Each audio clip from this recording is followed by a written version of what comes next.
అదే RTV app వార్తల్ని క్షణాల్లో చదివే అవకాశం ఉంటుంది. ఒక న్యూస్ పేపర్, ఒక టెలివిజన్ ఛానల్ మీ చేతుల్లో ఎప్పుడూ ఉంటాయి. కోస్తాలో ముందుగా నెల్లూరు పార్లమెంట్లో ఏం జరుగుతుందో ఒకసారి చూద్దాం. ఇక్కడ వైసీపీ అభ్యర్థి విజయసాయిరెడ్డి, టీడీపీ అభ్యర్థి వేమిరెడ్డి ప్రభాకర్ రెడ్డి మధ్య టగ్ ఆఫ్ వార్ కనిపిస్తుంది. టీడీపీ అభ్యర్థి వేమిరెడ్డి చేస్తున్న సేవా కార్యక్రమాలు ఆయనకి ప్లస్ పాయింట్గా మారాయి. ఆర్థిక బలం ఆయనకున్న advantage. Nellore city, Nellore rural, Kovur assembly సెగ్మెంట్లలో ఈసారి టీడీపీ బలంగా కనిపించడం వేమిరెడ్డికి కలిసి వస్తుంది. ఇక వైసీపీ అభ్యర్థి విజయసాయిరెడ్డి జగన్కు అత్యంత సన్నిహితుడు కావటం ఆయనకు కలిసి వచ్చే అంశంగా ఉంది. ఢిల్లీ స్థాయిలో ఆయనకున్న పలుకుబడి కూడా ప్లస్ పాయింట్. నెల్లూరు స్థానికుడే అయిన విజయసాయిరెడ్డి ఈ ప్రాంతానికి చేసిందేమీ లేదన్న టాక్కు కాస్త నెగిటివ్గా పనిచేస్తుంది. ఓవరాల్గా చూస్తే నెల్లూరు పార్లమెంట్లో టీడీపీ అభ్యర్థి వేమిరెడ్డి ప్రభాకర్ రెడ్డి గెలుస్తారని మా స్టడీ చెప్తోంది.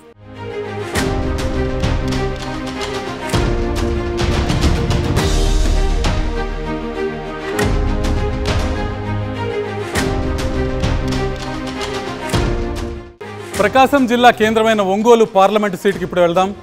ఈ లోక్సభ పరిధిలో ఉన్న 7 అసెంబ్లీ సెగ్మెంట్లలో సొంత క్యాడర్ ఉండటం టీడీపీ అభ్యర్థి మాగుంట శ్రీనివాసులు రెడ్డికి కలిసి వస్తుంది. జిల్లాలో తొలి నుంచి మాగుంట కుటుంబానికి మంచి పేరు ఉంది. ఇక వైసీపీ అభ్యర్థి చెవిరెడ్డి భాస్కర్ రెడ్డికి ప్రకాశం జిల్లాలో పెద్దగా పట్టు లేకపోవటం ఆయనకి ఇబ్బందిగా మారింది. బాలినేని శ్రీనివాసరెడ్డి లాంటి వారి పూర్తి సహకారం అందకపోవటం కూడా ఆయనకి ఇబ్బందిగా మారింది. వైసీపీకి పట్టున్న కొన్ని నియోజకవర్గాల్లో అభ్యర్థులు కొత్తవారు కావటం చెవిరెడ్డిని ఇబ్బంది పెట్టే అంశంగా ఉంది. ఒంగోలు లోక్సభ పరిధిలోని గిద్దలూరు, మార్కాపురం, కనిగిరి, దర్శి, కొండపి, ఒంగోలు అసెంబ్లీ నియోజకవర్గాల్లో టీడీపీ అభ్యర్థులే గెలుస్తారని మా స్టడీలో ఇప్పటికే చెప్పాం. ఒంగోలు పార్లమెంట్లో కూడా టీడీపీ అభ్యర్థి మాగుంట శ్రీనివాసులు రెడ్డి విజయం సాధిస్తారని ఆర్టీవీ స్టడీలో తేలింది.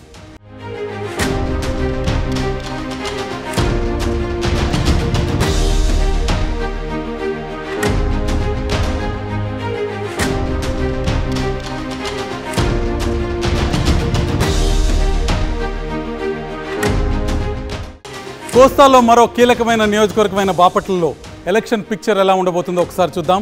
ఎస్సీ రిజర్వ్డ్ స్థానం ఇది. వైసీపీ అభ్యర్థి నందిగం సురేష్ సిట్టింగ్ ఎంపీ కావటం ఆయనకి కలిసొచ్చే అంశంగా ఉంది. అయితే ప్రజలకు అందుబాటులో లేరన్న నెగిటివ్ టాక్ ఆయన గురించి బలంగా ఉంది. ఈ 5 ఏళ్లలో అభివృద్ధిపై సరిగా దృష్టి పెట్టలేదన్న విమర్శలు కూడా వినిపిస్తున్నాయి. టీడీపీ అభ్యర్థి తెన్నేటి కృష్ణప్రసాద్కు మాజీ ఐపీఎస్ అధికారిగా మంచి పేరుంది. తొలిసారి ఎన్నికల్లో పోటీ చేయటం ఆయనకు కొంత ప్రతికూలమైన అంశంగా కూడా కనిపిస్తుంది.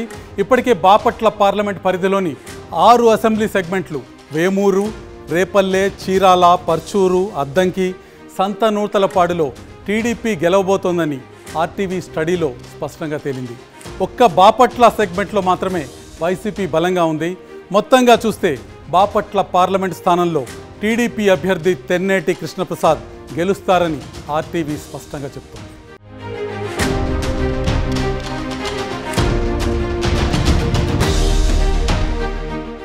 బాపట్ల తర్వాత నరసరావుపేట పార్లమెంట్కి వెళ్దాం. టీడీపీ నుంచి సిట్టింగ్ ఎంపీ లావు కృష్ణదేవరాయలు, వైసీపీ నుంచి అనిల్ కుమార్ యాదవ్ ఇక్కడి నుంచి పోటీ పడుతున్నారు. వైసీపీ ఎంపీగా ఉండి టీడీపీలో చేరిన కృష్ణదేవరాయలు ఇక్కడ పార్టీ టికెట్ దక్కించుకున్నారు. పార్లమెంట్ పరిధిలోని అన్ని అసెంబ్లీ నియోజకవర్గాల్లో పట్టు ఉండటం ఆయనకు కలిసి వస్తోంది. 5 ఏళ్ల కాలంలో ఇక్కడ చేసిన అభివృద్ధి పనులు అడ్వాంటేజ్ అవుతాయి. వైసీపీ అభ్యర్థి అనిల్ కుమార్ యాదవ్ నాన్ లోకల్ కావటం మైనస్ పాయింట్గా మారింది. ఆయన ఎమ్మెల్యే అభ్యర్థులపైనే ఎక్కువగా ఆధారపడుతున్నారన్న టాక్ ఉంది. ఈ పార్లమెంట్ పరిధిలో ఉన్న అసెంబ్లీ నియోజకవర్గాల్లో వినుకొండ మినహా మిగిలిన పెదకూరపాడు, చిలకలూరిపేట, నరసరావుపేట, సత్తెనపల్లి, గురజాల, మాచర్లలో టీడీపీ అభ్యర్థులే గెలవబోతున్నారని మా స్టడీలో ఇంతకుముందే చెప్పాం.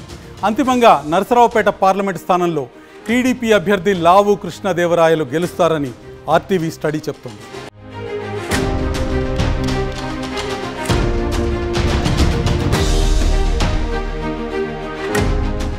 ఇప్పుడు గుంటూరు పార్లమెంట్ పరిస్థితి ఒకసారి చూద్దాం. టీడీపీ అభ్యర్థి పెమ్మసాని చంద్రశేఖర్ ప్రచారంలో అందరికంటే ముందున్న పరిస్థితి స్పష్టంగా కనిపిస్తుంది. ఆర్థికంగా ఆయనకున్న బలం అడ్వాంటేజ్ అవుతోంది. ప్రత్యర్థి పార్టీల్లోని కీలక నేతల్ని టీడీపీలోకి తీసుకురావడంలో పెమ్మసాని సక్సెస్ కావటం కలిసి వస్తుంది. గుంటూరు పార్లమెంట్ పరిధిలో ఉన్న 7 నియోజకవర్గాల్లో టీడీపీ బలంగా ఉండటం కూడా ఆయనకి ప్లస్ పాయింట్ అవుతుంది. ఇక వైసీపీ అభ్యర్థుల్ని మార్చటం ఆ పార్టీకి మైనస్ పాయింట్గా మారింది. వైసీపీ అభ్యర్థి కిలారి వెంకట రోసయ్య ప్రచారంలో యాక్టివ్గా లేరన్న టాక్ వినిపిస్తుంది. ఇప్పటికే ఈ లోక్సభ పరిధిలోని 6 అసెంబ్లీ సెగ్మెంట్స్లో టీడీపీ కూటమి అభ్యర్థులే గెలుస్తారని మా స్టడీలో చెప్పాం. గుంటూరు లోక్సభ స్థానంలోనూ టీడీపీ అభ్యర్థి పెమ్మసాని విజయం సాధిస్తారని ఆర్టీవీ చెప్తోంది.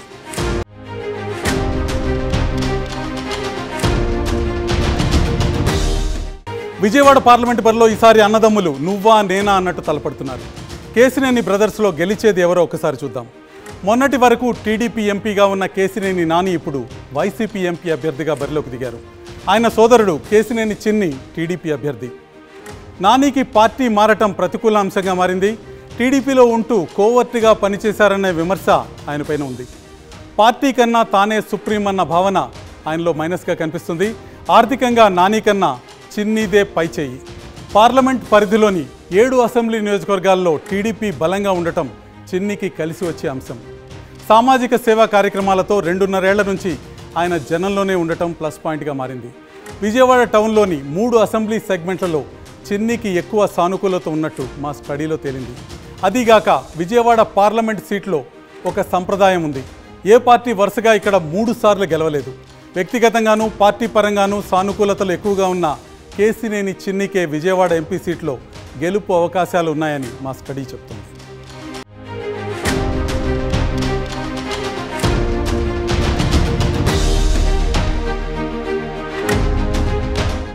విజయవాడ తర్వాత మచిలీపట్నం పార్లమెంట్ పరిస్థితి చూద్దాం. మొన్నటి వరకు వైసీపీ ఎంపీగా ఉన్న బాలశౌరి ఇప్పుడు జనసేన అభ్యర్థిగా రంగంలో దిగారు. వైసీపీ నుంచి ప్రముఖ అంకాలజిస్ట్ డాక్టర్ సింహాద్రి చంద్రశేఖర్ తొలిసారి ఎన్నికల్లో పోటీ చేస్తున్నారు. ఆయనకి వ్యక్తిగత ఇమేజ్ అడ్వాంటేజ్గా మారే అవకాశం ఉంది. మచిలీపట్నం అవనిగడ్డ నియోజకవర్గంలో ఆయనకు కొంత క్రాస్ ఓటింగ్ జరిగే ఛాన్స్ ఉంది. ఇక సిట్టింగ్ ఎంపీగా బాలశౌరికి 7 నియోజకవర్గాల్లో కూటమి పార్టీల బలమైన మద్దతు పనిచేస్తుంది. అత్యధికంగా ఉన్న కాపు బీసీ ఓటు బ్యాంక్ ఆయనకు కలిసి వచ్చే అంశాలుగా ఉన్నాయి. ఈసారి మచిలీపట్నం పార్లమెంట్ పరిధిలోని అసెంబ్లీ సెగ్మెంట్లలో టీడీపీకి ఎక్కువ సానుకూలత కనిపిస్తుంది. ఆ ఫలితమే ఎంపీ ఎన్నికల్లోనూ రిఫ్లెక్ట్ అవుతుందని మా స్టడీ చెప్తోంది. ఓవరాల్గా మచిలీపట్నం పార్లమెంట్లో జనసేన అభ్యర్థి బాలశౌరి గెలిచే ఛాన్స్ ఉన్నట్టు మా స్టడీలో స్పష్టంగా కనిపిస్తుంది.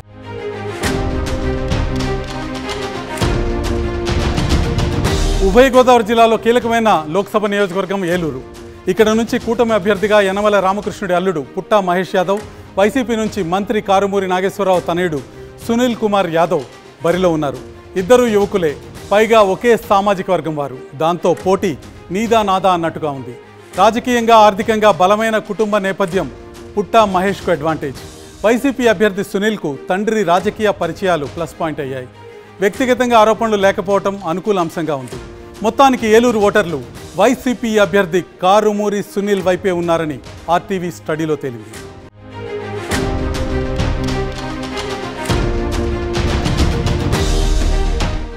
ఏలూరు తర్వాత నర్సాపురం పార్లమెంట్ పరిస్థితి చూద్దాం.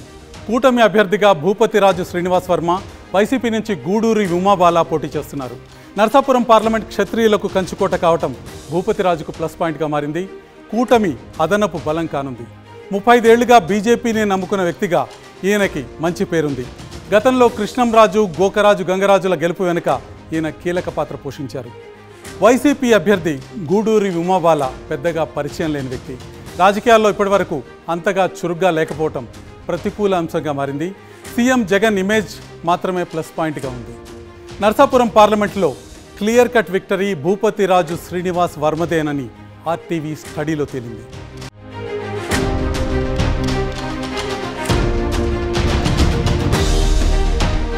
కోస్తాంధ్రలో రాజమండ్రి పార్లమెంట్ అత్యంత కీలకమైంది. ఇక్కడ బీజేపీ నుంచి కూటమి అభ్యర్థిగా పురంధేశ్వరి, వైసీపీ నుంచి గూడూరి శ్రీనివాసరావు పోటీ పడుతున్నారు. గూడూరి శ్రీనివాసరావు మొదటిసారి ఎంపీ అభ్యర్థిగా పోటీ చేస్తున్నారు.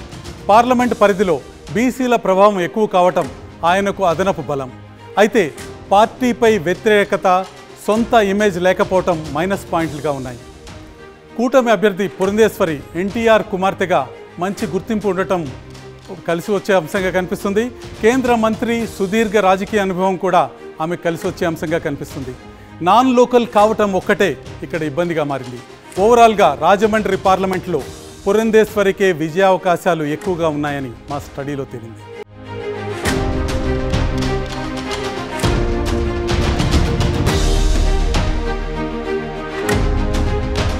రాజమండ్రి తర్వాత అమలాపురం పార్లమెంట్ పరిస్థితి ఒకసారి చూద్దాం. వైసీపీ నుంచి రాపాక వరప్రసాద్ టీడీపీ అభ్యర్థిగా గంటి హరీష్ మాథూర్ పోటీ పడుతున్నారు. 2019లో జనసేన నుంచి గెలిచిన ఏకైక ఎమ్మెల్యేగా రాపాక గుర్తింపు తెచ్చుకున్నారు. కానీ వైసీపీలోకి మారటంతో జనసైనికుల్లో తీవ్ర వ్యతిరేకత ఉంది. ఎంపీగా పోటీ చేయటం ఇదే మొదటిసారి. రాపాక మీద ఉన్న వ్యతిరేకత చూస్తే గెలుపు అసాధ్యంగా కనిపిస్తుంది. కూటమి అభ్యర్థి గంటి హరీష్ మాథూర్ యువకుడు, ఉత్సాహవంతుడు. బాలయోగి కొడుకుగా మంచి గుర్తింపు ఉంది. గత ఎన్నికల్లో స్వల్ప మెజారిటీతో ఓడిపోయారనే సింపతి కూడా ప్లస్ పాయింట్ అవుతుంది. అమలాపురం పార్లమెంట్లో హరీష్ మాథూర్ బంపర్ విక్టరీ ఖాయమని మా స్టడీలో తేలింది.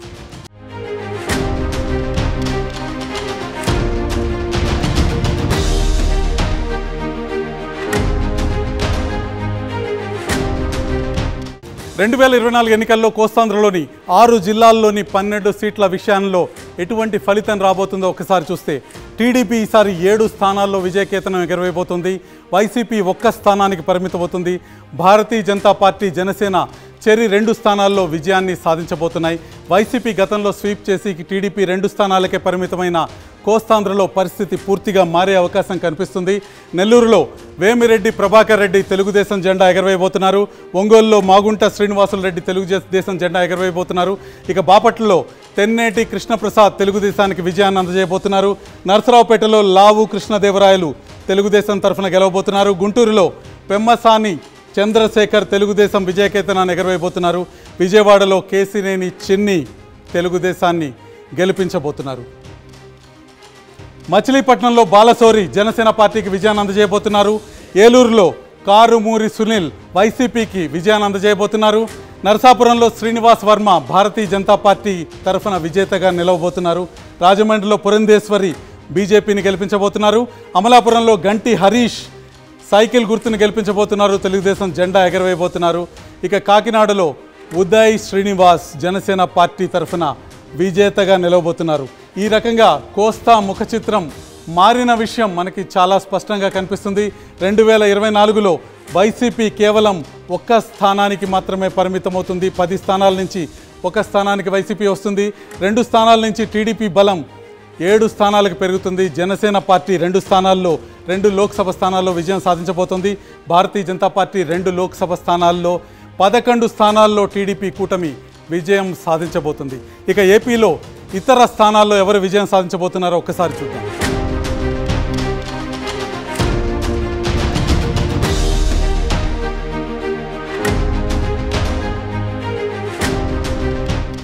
ఇప్పుడు ఉత్తరాంధ్రలో పరిస్థితి ఒకసారి చూద్దాం. ఉత్తరాంధ్రలో మొత్తం 5 లోక్సభ నియోజకవర్గాలు ఉన్నాయి. 2019 ఎన్నికల్లో ఇక్కడ ఏ పార్టీ ఎన్ని స్థానాల్లో గెలుచుకుందన్న డేటా ఆర్టీవీ యాప్ నుంచి తీసుకుందాం. 2019 లోక్సభ ఎన్నికల్లో ఉత్తరాంధ్రలో ఉన్న 5 స్థానాల్లో 4 స్థానాలని వైసీపీ కైవసం చేసుకుంది. తెలుగుదేశం పార్టీ కేవలం 1 స్థానంతో పరిమితం కావాల్సి వచ్చింది. ఇక్కడ ఉత్తరాంధ్ర ఎన్నికల చిత్రాన్ని మనం చూస్తున్నాం. 4 స్థానాల్లో వైసీపీ విజయకేతనం ఎగరవేయటం.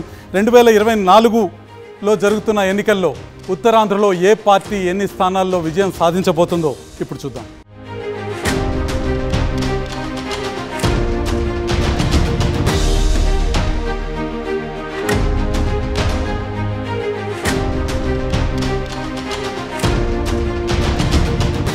ఇప్పుడు అనకాపల్లి లోక్సభ సీటు గురించి చూద్దాం.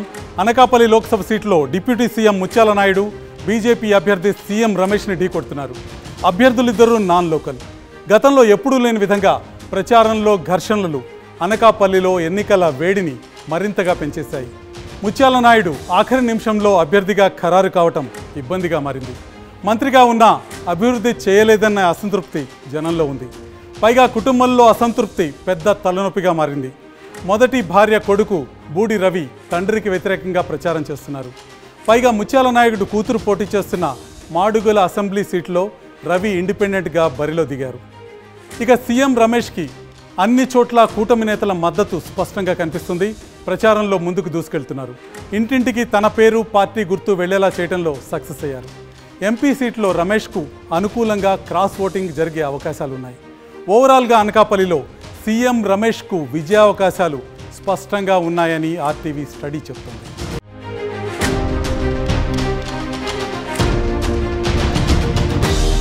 నమస్తే అండి.